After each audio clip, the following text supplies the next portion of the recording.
Hi guys. Today I'm going to be showing you a Cookie Clickers hack.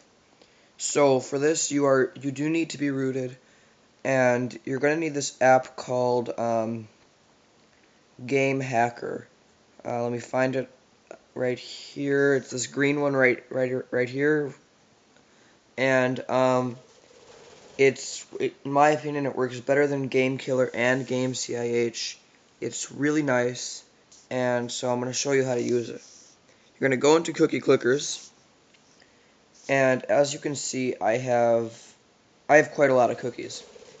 So, well, put cookies per second, I should say. So you're going to click the wrench in the upper right corner. You're going to swipe to the right, and you're going to check force speed, and you're going to sorry, that was the game.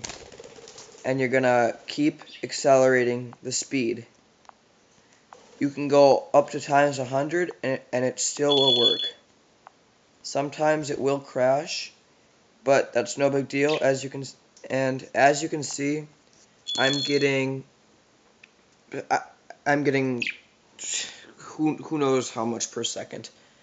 And so you can just let it sit like this, and you can buy pretty much everything. I just found this out today, so that's why I don't have like a, even more cookies. But so yeah, this is the Cookie Clickers hack. You do need to be rooted. Thanks for watching. The Game Hacker link will be in the description. Thanks. Bye.